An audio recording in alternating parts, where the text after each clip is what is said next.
Hola, ¿qué tal? Bienvenidos a un nuevo capítulo de la serie de profecías bíblicas. El día de hoy vamos a empezar con el capítulo número 8 de Daniel. Pero sin embargo, antes de que empecemos con nuestra lectura, me gustaría que primero leamos un pasaje de la Biblia, el cual podemos encontrar en Mateo capítulo 24, versículo 15. Cuando veáis en el lugar santo la abominación desoladora predicha por el profeta Daniel, el que lee, entienda. Entonces los que estén en Judea huyen a los montes. En un futuro vamos a llegar a Mateo capítulo 24 en esta serie y vamos a ver específicamente qué es lo que quería decir Jesús con esto. Pero por lo pronto quiero que noten lo que dice el versículo 15. Nos habla acerca de una abominación desoladora. Y casualmente esta abominación desoladora aparece en el capítulo 8 de Daniel. Y Jesús finaliza el versículo 15 diciendo, el que lee, entienda. O sea, Jesús no solo nos llama a que nosotros leamos esta profecía, sino también a que la entiendamos. Y si Jesús dice esto, es porque obviamente debe ser importantísimo. También podemos leer lo que dice Daniel 8:17. Entonces se acercó a mí y con su venida me asombré y caí sobre mi rostro. Pero él me dijo, hijo de Adán, entiende que la visión es para el tiempo del fin. Es decir, es muy importante estudiar de hecho esta profecía de Daniel 8 porque esta visión es para nuestros días. ¿Qué es lo que vamos a ver en este capítulo? Vamos a ver de una manera muy clara y muy directa la obra de Cristo relativa al santuario, la expiación y la salvación del pecado. Y vamos a ver cómo es que los pecadores pueden llegar a ser salvos y heredar el reino. Sin nada más que decir, ahora sí vamos a empezar con nuestra lectura. Daniel capítulo 8, versículo 1. En el tercer año del reinado del rey Belsasar, me apareció una visión a mí, Daniel, después de la que había tenido antes. ¿Qué es lo que hace Daniel acá? Daniel menciona específicamente la visión que había recibido en el capítulo 7. ¿Qué es lo que nos quiere decir? Nos quiere decir que existe una muy estrecha relación, de hecho, entre ambas profecías. Y es por eso que Daniel las vincula de esta manera. Versículo 2. Durante la visión me vi junto al río Ulai, en Susa, capital del reino, en la provincia de Elam. Ahora mismo Daniel se encuentra en Susa. Puede parecer no muy importante el lugar en el que se encuentra Daniel ahora mismo, pero de hecho, con este solo versículo ya se nos está indicando algo. En tiempos de Nabucodonosor, Susa había sido una de las sedes del gobierno, y para el tiempo en que Daniel recibe esta visión, Ciro de Persia ya había lanzado la campaña militar que pronto daría como resultado la caída del imperio babilónico, y Susa ya estaba en sus manos. En otras palabras, esta profecía no va a empezar en Babilonia como empieza la profecía de Daniel 2 y como empieza la profecía de Daniel 7, sino que esta profecía ya considera a Babilonia como una historia pasada, por así decirlo, y esta profecía va a empezar directamente desde Medo-Persia. Versículo 3. Alcé mis ojos y vi un carnero junto al río. Tenía dos cuernos altos, uno era más alto que el otro, aunque el más alto había sido el último en despuntar. En el versículo 20 se nos revela quién es este carnero. Aquel carnero que viste con dos cuernos representa a los reyes de Media y de Persia. Esto justamente nos confirma lo que yo les acabo de decir. Esta profecía inicia en Medo-Persia. Así como en Daniel 2, un brazo era más fuerte que el otro, en Daniel 7 el oso estaba más inclinado hacia un lado que hacia el otro. En Daniel 8 se nos dice que este carnero tenía dos cuernos y que un cuerno era más alto que el otro. Y este es el mismo símbolo que venimos analizando. En el gobierno Medo-Persia, el dominante siempre fue Persia. Pero ¿qué es lo que dice? Aunque el más alto había sido el último en despuntar. Y esta profecía también se cumple ya que Ciro tuvo el poder para Persia cuando Media ya tenía mucho tiempo de ser una potencia importante. Versículo 4. Vi que el carnero hería con los cuernos al oeste, al norte y al sur, y ninguna bestia podía parar ante él, ni había quien escapase de su poder. Actuaba según su voluntad y se engrandecía. Ahora dice que este carnero hería hacia el oeste, hacia el norte y hacia el sur. Si hería hacia esas direcciones, entonces ¿de dónde venía? Venía de oriente. Y las conquistas de Ciro se proyectan precisamente en esas direcciones. Salió del oriente y marchó primero hacia el noroeste para derrotar al rey de Media. Luego continuó en el mismo rumbo para derrotar al rey de Lidia y por último volvió al sur para conquistar a Babilonia. Ahora en pantalla tienen más información con respecto a estas conquistas. Se nos dice que este carnero actuaba según su voluntad y se engrandecía. Podemos leer una profecía que se encuentra en el libro de Isaías, capítulo 45, versículo 1. Así dice el Señor a su ungido, a Ciro, a quien tomó por su mano derecha para sujetar naciones ante él y desatar lomos de reyes, para abrir ante él puertas que no se cerrarán. Ciro fue como un enviado de Dios para realizar una obra especial en favor de su pueblo. De esta manera es un tipo o es un símbolo del ungido de Jehová.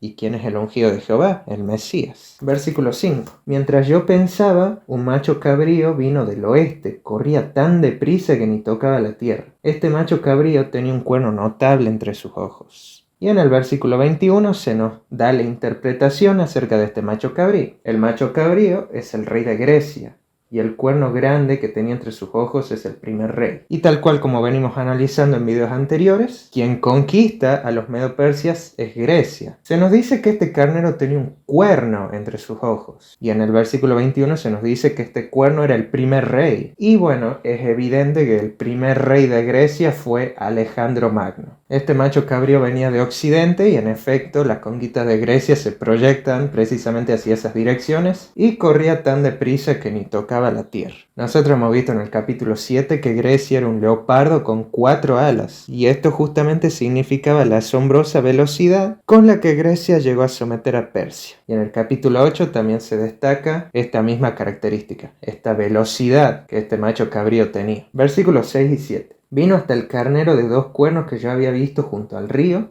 y corrió contra él con todo el ardor de su fuerza. Vi que llegó junto al carnero, lo atacó furiosamente y quebró sus 2 cuernos. Y el carnero no tuvo fuerza para resistirlo. Después el macho cabrío derribó por tierra el carnero y lo pisoteó.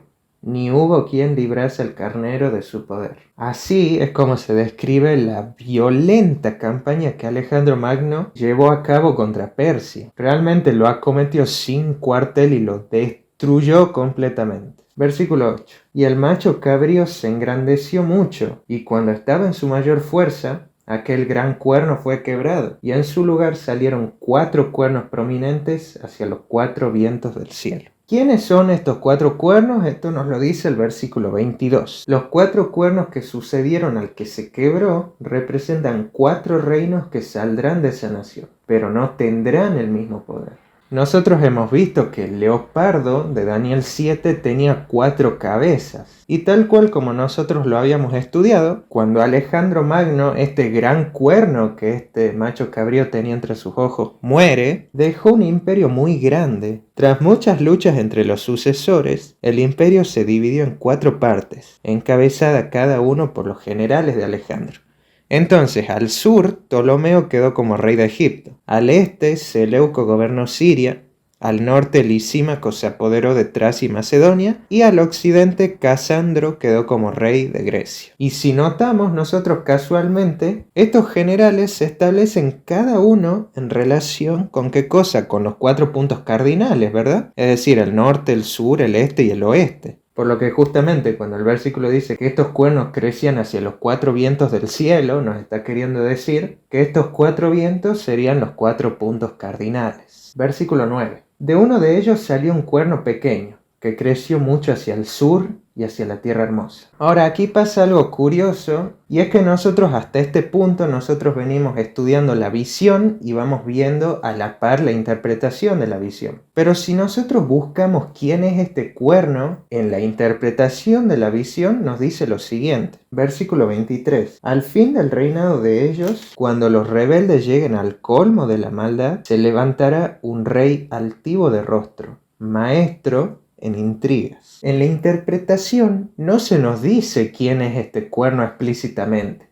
Entonces, ¿qué es lo que tenemos que hacer? Nosotros, digamos, por nuestra propia cuenta, con todas las evidencias que tenemos que descubrir quién es, de la misma manera que lo hicimos en el capítulo 7 de Daniel. Así que recopilemos la evidencia. Primero, ¿de dónde sale el cuerno? Dice de uno de ellos salió un cuerno pequeño. Nosotros tenemos acá un pequeño problema, y es que en el versículo anterior se mencionan cuernos y se menciona vientos. Entonces nos podemos preguntar de uno de ellos, ¿de dónde? ¿De los cuernos o de los vientos? Suena lógico pensar que sale de los cuernos, pero en realidad sale de los vientos. ¿Por qué digo esto? Bueno, nos tenemos que remitir a la gramática hebrea en realidad. Si nosotros notamos la expresión de uno de ellos, ¿qué es lo que me está pidiendo? Me está pidiendo algo masculino, ¿verdad? ¿Y qué es lo que pasa? Que la palabra cuernos en hebreo es puramente femenina. Pero en cambio la palabra vientos puede ser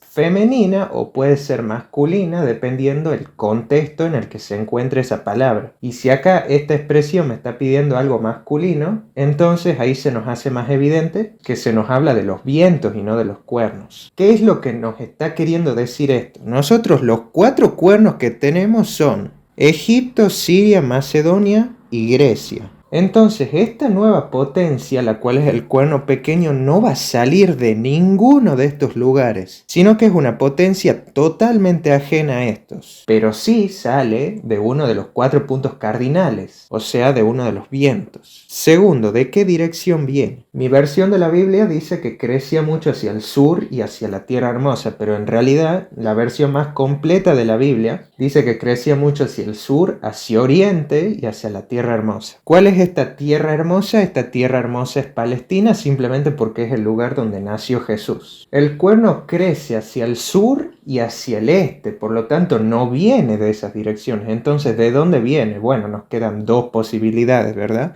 O viene del norte o viene de occidente. Y por último, ¿hacia dónde dirige sus ataques? Nosotros hacia el sur teníamos Egipto y en el oriente nosotros teníamos a Siria, y casualmente Palestina se encontraba justo en medio de estas 2 potencias. Entonces el cuerno pequeño iba a prosperar mucho en Siria, Egipto y Palestina. Y ya con esto tenemos todas las evidencias para afirmar que este cuerno pequeño es Roma. ¿Por qué? Bueno, simplemente, ¿de dónde sale? Roma es una nueva potencia que vino de afuera y no de las 4 anteriores. ¿De qué dirección viene? Bueno, Roma vino del occidente. Y por último, ¿hacia dónde dirige sus ataques? Casualmente, la primera incursión en la zona que hizo Roma tuvo que ver precisamente con Siria, con Egipto y con Palestina. Versículo 10. Se engrandeció mucho hasta el ejército del cielo y echó por tierra parte del ejército de las estrellas y las pisoteó. ¿Qué es este ejército del cielo? Esta respuesta la encontramos en Isaías capítulo 40, versículo 26. Levantad en alto vuestros ojos y mirad.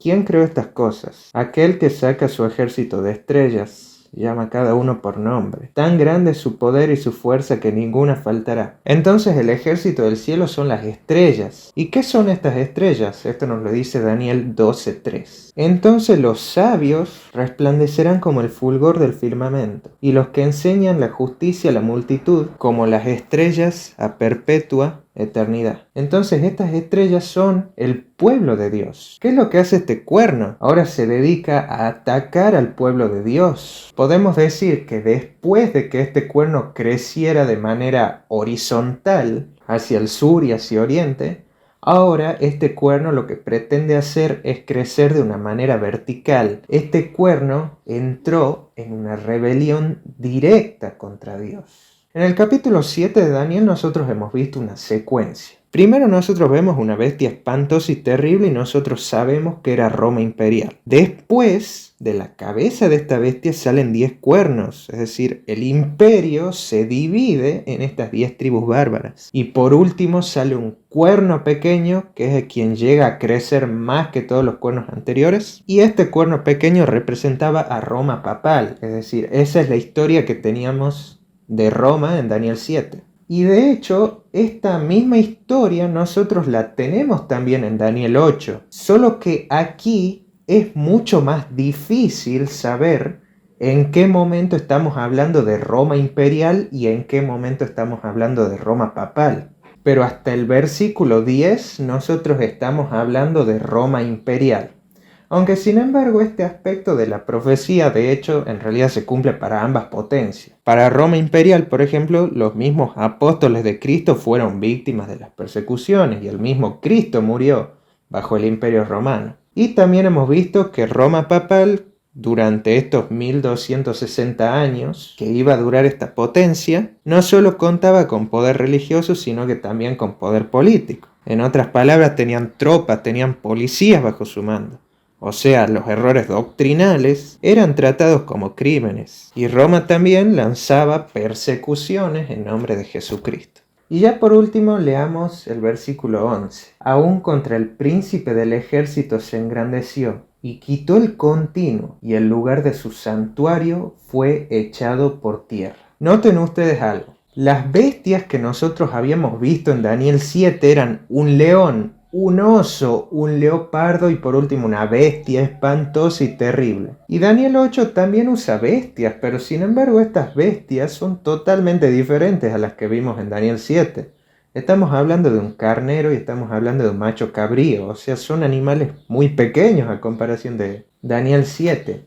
Pero ¿qué es lo que pasa? ¿A dónde nosotros podemos encontrar carneros o machos cabríos en la Biblia? Justamente en el santuario. Estos animales eran sacrificados en el santuario. Y ya con esto nosotros tenemos varias alertas que nos indican que esta profecía encaja dentro del contexto del santuario. El santuario juega un papel importantísimo en esta profecía. Y este continuo que aparece acá en este versículo, justamente en el santuario nosotros tenemos un sacrificio, el cual se llama el sacrificio diario o el sacrificio continuo. ¿Y qué es lo que hace este cuerno? Dice que contra el príncipe del ejército se engrandeció y quitó el continuo. Por lo tanto, podemos decir que este video en realidad fue como una introducción a esta profecía, ya que leímos los versículos del 1 al 10. En el video que sigue vamos a hablar únicamente del versículo 11, porque únicamente de este versículo tenemos muchísimas cosas para sacar. Así que sin más, ¿qué es esto del sacrificio continuo? ¿Y por qué se nos dice que este cuerno pequeño quitó el continuo? Todo esto lo vamos a ver en un futuro video. Así que espero que por lo pronto este video les haya gustado y ya nos vemos en el siguiente video. Adiós.